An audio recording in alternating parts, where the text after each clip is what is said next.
The mess hall buzzed with the usual evening chatter as sailors finished their dinner aboard the USS Virginia. Lieutenant Commander Sarah Mitchell sat quietly at the corner table, her tray barely touched as she reviewed mission reports on her tablet. At 28, she had earned respect through her exceptional marksmanship skills and tactical expertise, but tonight felt different. The weight of recent operations pressed heavily on her shoulders. Across the room, a group of younger sailors laughed loudly, their conversation growing increasingly boisterous. Among them sat Petty Officer Jake Morrison, a 23-year-old from Texas who had joined the Navy straight out of high school. Jake was known for his cocky attitude and his tendency to treat military service like an extended college experience. His friends often encouraged his behavior, finding entertainment in his boldness. "Hey, check out the Ice Queen over there," Jake whispered to his buddies, nodding toward Sarah's table. "Bet she's never even seen real action. These female officers always get the easy assignments." His comment drew snickers from the group, but one sailor, Marcus Rodriguez, shifted uncomfortably. Marcus had served longer than the others and knew Sarah's reputation. He had heard whispers about her recent deployment to Afghanistan, but the details remained classified. Still, he noticed the way senior officers spoke about her with genuine respect, something that couldn't be earned through easy assignments. Jake, emboldened by his audience, stood up with his tray. "Watch this, guys. I'm gonna go find out what our little lieutenant commander has actually done. Bet it's nothing more than paperwork and safety inspections." The mess hall's lighting cast long shadows as Jake approached Sarah's table. She looked up from her tablet, her green eyes meeting his with a mixture of curiosity and mild annoyance. Her auburn hair was pulled back in regulation style, but a few strands had escaped during the long day. There was something about her posture that suggested coiled energy, like a spring ready to release. "Evening, ma'am," Jake said, his tone carrying just enough respect to avoid insubordination while maintaining his casual arrogance. "Mind if I join you for a minute?" The guys over there were having a debate about combat experience. Sarah set down her tablet and gestured to the empty chair across from her. "Of course, Petty Officer. What kind of debate?"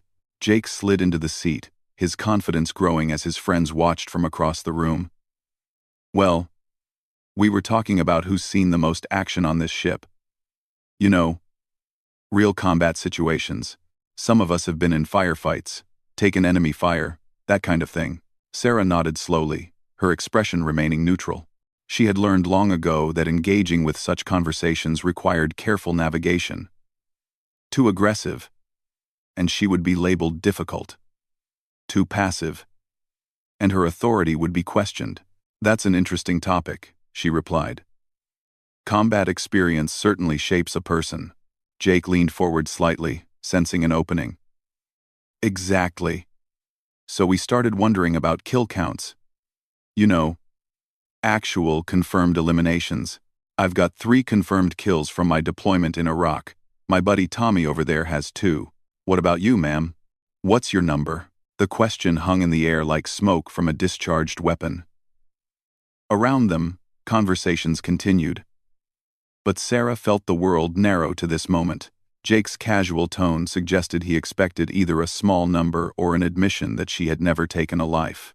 His smirk indicated he was prepared to dismiss whatever answer she gave. Sarah picked up her water glass and took a slow sip, buying herself time to consider her response. The ice cubes clinked softly against the sides of the glass as she set it down. Her mind drifted momentarily to a dusty compound in Kandahar province. To the weight of her rifle. To the split-second decisions that defined the difference between life and death. "My kill count," she repeated quietly, her voice barely audible above the ambient noise of the mess hall. Jake nodded eagerly, his body language suggesting he was about to hear a confession of inexperience. Behind him, his friends had grown quiet, straining to hear the conversation. Even Marcus had stopped eating. Sensing that something significant was about to happen, Sarah looked directly into Jake's eyes, her gaze steady and unwavering. When she spoke again, her voice carried a weight that seemed to compress the air around their table. 47 confirmed kills. The words dropped like stones into still water, creating ripples that spread far beyond their immediate vicinity. Jake's smirk vanished instantly, replaced by a look of shock that bordered on disbelief. His mouth opened slightly, but no words emerged. "Excuse me?" he managed to whisper. "You asked about my kill count?" Sarah replied evenly. "The answer is 47 confirmed eliminations during my 3 deployments as a Navy SEAL sniper. Would you like me to break that down by deployment? Or are you satisfied with the total?" The mess hall seemed to hold its breath. Conversations at nearby tables had stopped as the gravity of Sarah's words sank in. Jake's friends sat frozen, their earlier bravado evaporating like morning mist. The casual atmosphere that had pervaded the room just moments before had been replaced by something heavier, more profound. Jake struggled to process what he had just heard. Navy SEAL, sniper, 47 confirmed kills. These were not the credentials of someone who pushed papers or conducted safety inspections. These were the marks of someone who had operated at the highest levels of military engagement. Someone who had stared death in the face and emerged victorious again and again. I didn't know," Jake stammered. "I mean, I thought—" "You thought what, petty officer?" Sarah's voice remained calm, but there was steel beneath the surface. "You thought that because I'm a woman, I must have been assigned to non-combat roles? You thought that female officers are automatically given easier assignments?" Jake's face flushed red as the implications of his assumptions became clear. Around the mess hall, other sailors had begun to take notice of the conversation. Word traveled fast in the confined space of a naval vessel. And the revelation about Sarah's background was spreading like wildfire.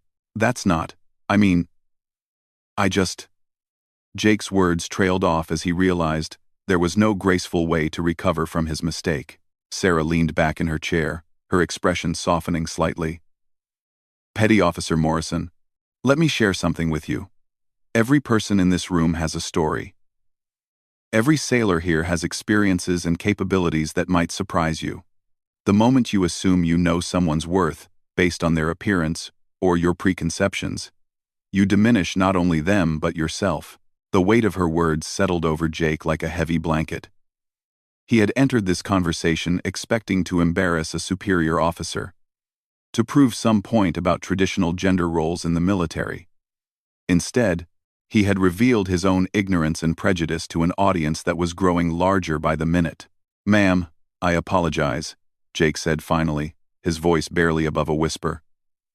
Sarah nodded acknowledgement but said nothing more. The silence stretched between them, filled with the weight of unspoken truths and harsh realizations. Jake's friends had abandoned their table and quietly left the mess hall, unwilling to be associated with his humiliation. As Jake stood to leave, Sarah spoke one more time.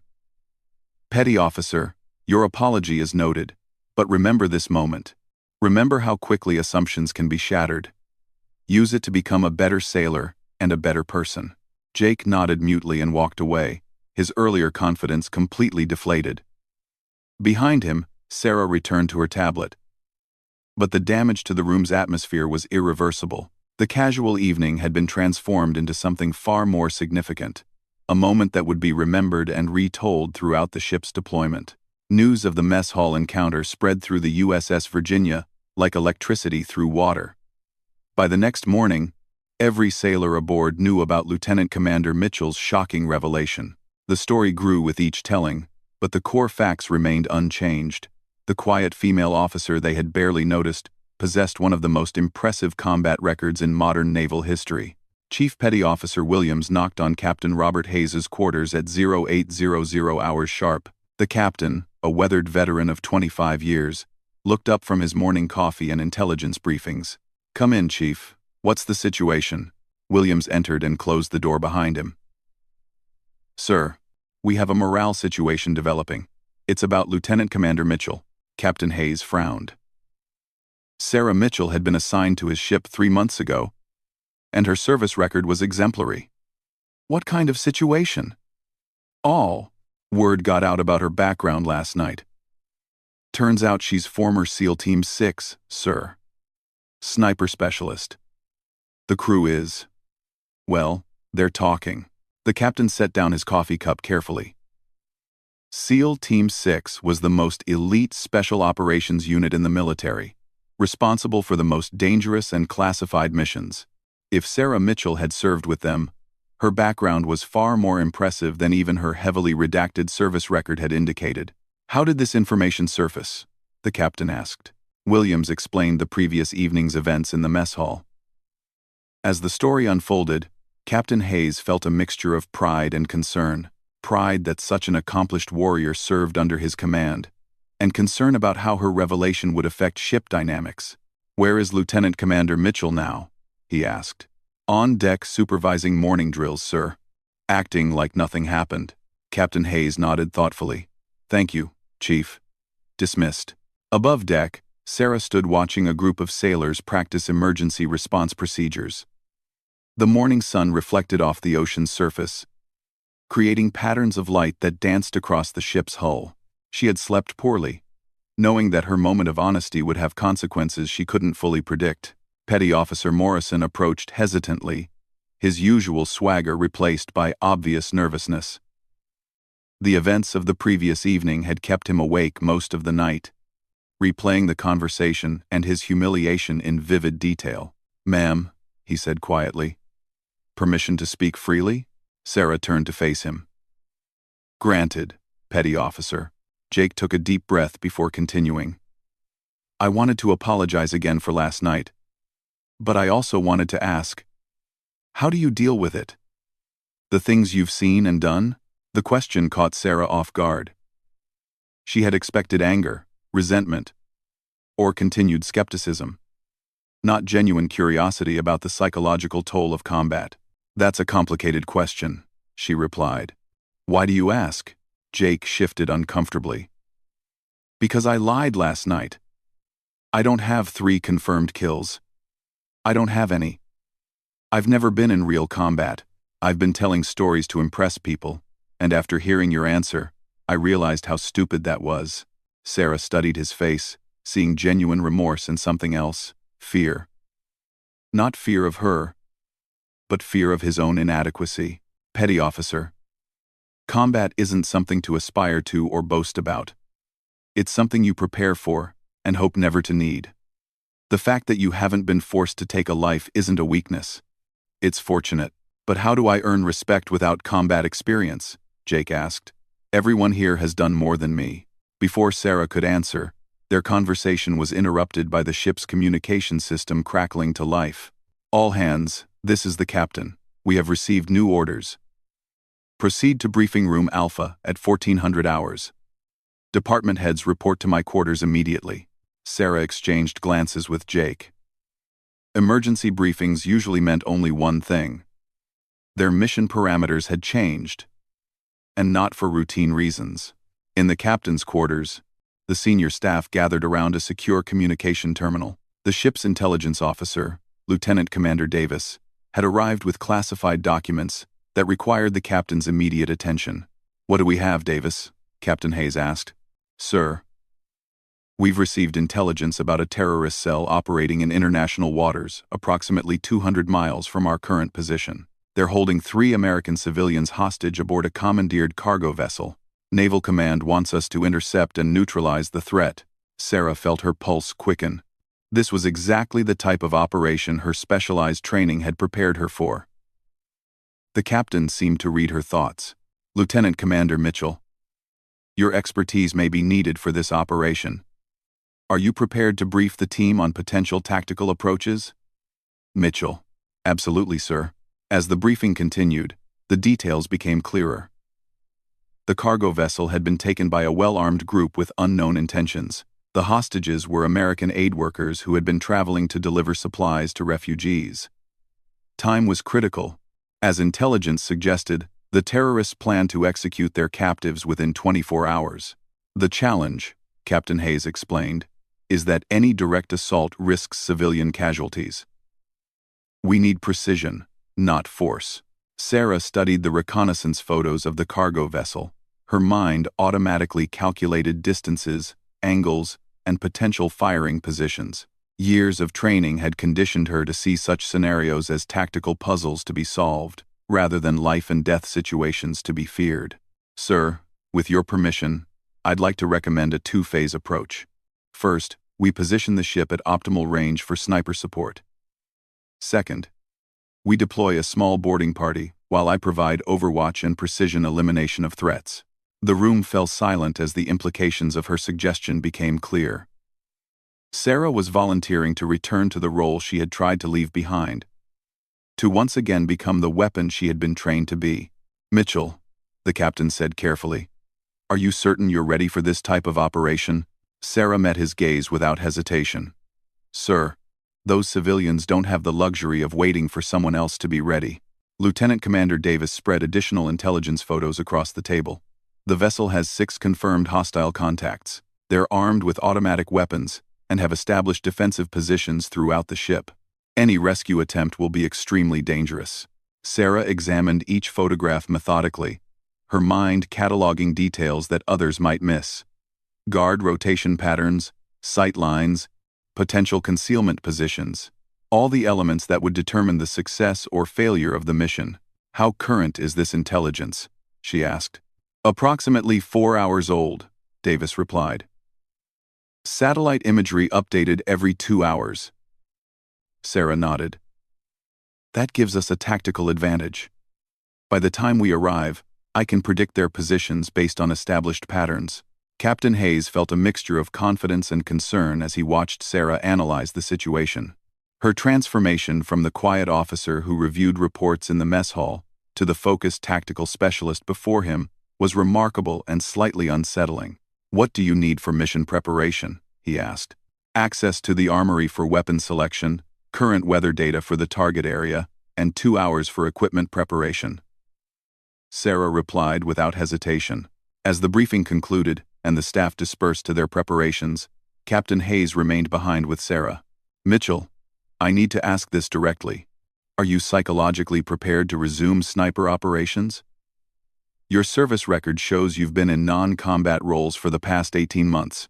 Sarah considered the question carefully. The truth was that she had requested transfer from combat duties precisely because of the psychological toll her previous operations had taken. 47 confirmed kills represented 47 human lives ended by her hand. 47 families destroyed. 47 stories cut short. "Sir, I won't pretend that returning to this role is easy for me. But those hostages deserve someone who can do what needs to be done, regardless of personal cost." The captain nodded slowly. "Very well. You have full authority to prepare for the operation as you see fit." As Sarah left the captain's quarters, she passed Jake Morrison in the corridor. He looked at her with a mixture of awe and concern, finally understanding the weight of the burdens she carried. "Ma'am," he said quietly. "Good luck." Sarah paused and looked back at him. "Petty officer. Luck has nothing to do with it. Preparation, training, and commitment determine outcomes.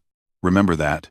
The ship changed course toward its new destination, and Sarah began the familiar ritual of preparing for combat. But this time felt different. This time, she carried the weight of her crew's knowledge about her past, and the responsibility of living up to expectations she had never asked for. The USS Virginia approached the target coordinates under cover of darkness. Sarah had spent the previous 6 hours in meticulous preparation, cleaning her rifle, calculating wind patterns, and studying every inch of the cargo vessel through surveillance footage. The familiar weight of her sniper rifle felt both comforting and heavy in her hands. On the bridge, Captain Hayes monitored communications, while the boarding party made final preparations. The rescue operation would require split-second timing and absolute precision. Any mistake could result in civilian casualties, something that weighed heavily on everyone's mind. Sarah positioned herself on the ship's highest observation deck, her rifle mounted on a stabilized platform designed to compensate for the vessel's movement. Through her scope, the cargo ship appeared clearly despite the darkness, illuminated by infrared imaging technology. "Overwatch in position," she reported through her headset. "I have visual confirmation of 6 hostile contacts. Positions match intelligence projections." The boarding party, led by Lieutenant Torres, prepared to deploy in Zodiac boats. These sailors were trained for maritime assault operations, but none had experience with the level of precision shooting that would be required to support their mission. "Remember," Captain Hayes spoke over the communication channel, "civilian safety is the primary objective. Use of lethal force is authorized only when necessary to protect innocent lives. Sarah adjusted her scope, tracking the movement patterns of the terrorists aboard the cargo vessel. Her breathing slowed to the controlled rhythm that had become second nature during her years as a SEAL sniper. Each heartbeat, each breath, each micro-movement of her rifle had to be perfectly coordinated. Contact Alpha is positioned near the bridge, she reported, armed with assault rifle, approximately 3 meters from potential hostage location. Contact Bravo is patrolling the port side deck, moving in predictable pattern every 45 seconds. Lieutenant Torres and his team slipped into the water, their Zodiac boats nearly invisible against the dark ocean surface. The cargo vessel loomed ahead of them, its hull rising from the water like a steel mountain. Through her scope, Sarah watched the terrorists' behavior patterns. They were clearly inexperienced, bunching together when they should have maintained proper defensive spacing, talking loudly when silence was crucial for security. Their amateur mistakes would make the rescue operation easier, but also more unpredictable. Boarding team, hold position, Sarah instructed. Contact Charlie is moving toward your approach vector. Wait for my signal. The terrorist she had designated as Contact Charlie walked along the ship's railing, his automatic weapon slung carelessly across his shoulder. Through her scope, Sarah could see that he was young, probably in his early 20s, with nervous energy that suggested he was unprepared for actual combat. Signal when ready, Torres whispered through the communication channel. Sarah tracked Contact Charlie through her scope, her finger resting lightly on the trigger. The terrorist stopped and lit a cigarette, creating a perfect targeting opportunity. The distance was approximately 400 meters, well within her capability range, even accounting for wind and ship movement. Contact, Charlie neutralized. She reported as her rifle discharged with a suppressed crack. The terrorist dropped silently to the deck, his cigarette extinguished permanently. The boarding team moved swiftly up the cargo vessel's side, using grappling hooks and climbing equipment to scale the hull. Sarah continued tracking the remaining terrorists, noting that they had not yet discovered their missing colleague. Hostages located in forward cargo hold, Torres reported after reaching the deck. 3 American civilians. All appeared to be unharmed, but secured with restraints. Contact Alpha emerged from the bridge area, calling out for Charlie in a language Sarah didn't recognize. When he received no response, his voice became more urgent and alarmed. Contact Alpha is becoming suspicious, Sarah warned. He's moving toward Charlie's last position. The terrorist walked directly toward Sarah's first target, his weapon now held in a ready position. His discovery of the body would alert the entire group and potentially trigger execution of the hostages. Sarah adjusted her aim and fired again. Contact Alpha collapsed before he could sound an alarm. But his sudden absence would be noticed within minutes.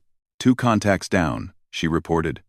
Recommend immediate assault on remaining positions. Torres and his team moved through the cargo vessel like ghosts, their training evident in every coordinated movement. Sarah provided overwatch, tracking the remaining 4 terrorists as they began to realize something was wrong. Contact Bravo discovered Alpha's body and immediately shouted a warning in his native language. The remaining terrorists rushed toward defensive positions, their amateur coordination dissolving into panic. Contact Bravo moving toward hostage location with intent to harm civilians, Sarah reported. Taking the shot. Her third shot eliminated Contact Bravo before he could reach the cargo hold where the Americans were being held.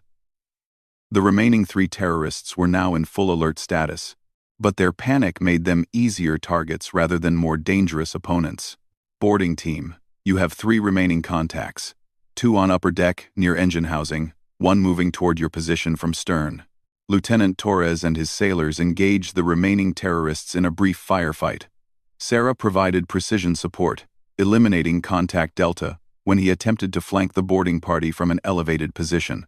The final 2 terrorists surrendered when they realized their situation was hopeless. Within 20 minutes of beginning the operation, all hostages were secured and the threat was neutralized. Mission accomplished, Torres reported. 3 American civilians safe and unharmed. 2 enemy contacts captured alive for intelligence purposes. As the boarding team returned with the rescued hostages, Sarah remained at her position, methodically cleaning her rifle and securing her equipment. The operation had been textbook perfect, but she felt the familiar weight of having taken lives, even when those lives belonged to people who threatened innocent civilians. Captain Hayes joined her on the observation deck as the ship changed course toward home port. "Outstanding work, Mitchell. That operation saved 3 American lives." Sarah nodded but said nothing initially.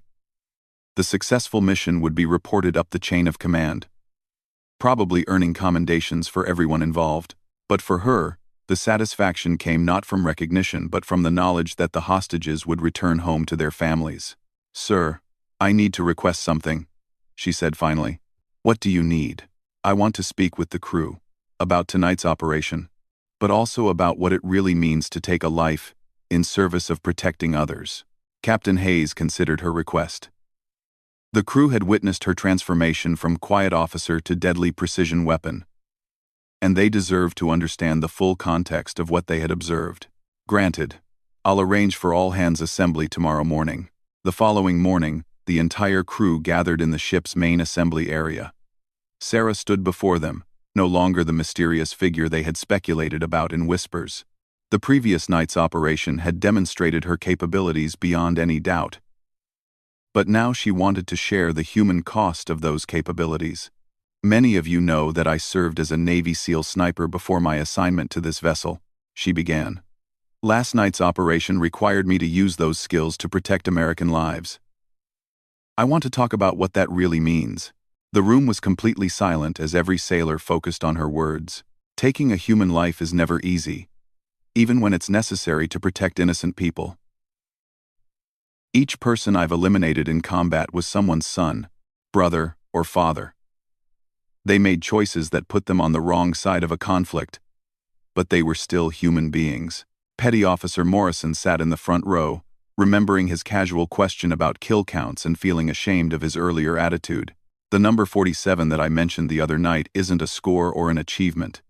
It's a burden that I carry every day. Each of those eliminations was necessary to protect American lives or accomplish critical missions, but that doesn't make it emotionally easy." Sarah paused, looking around the room at faces that reflected various levels of understanding and respect. "I share this with you because I want you to understand that real warriors don't boast about violence or treat combat like a game. We prepare for it, we execute our duties when required, and we live with the consequences. The goal is always to protect people, not to accumulate statistics." After her address, individual sailors approached Sarah to express their respect and ask questions about military service. Jake Morrison waited until the room had mostly emptied before approaching. "Ma'am, thank you for what you said today. And thank you for showing me what real courage looks like." Sarah smiled slightly, the first genuine smile many of her crew members had ever seen from her. "Petty Officer, courage isn't about being unafraid. It's about doing what's right despite your fears. You have more courage than you realize."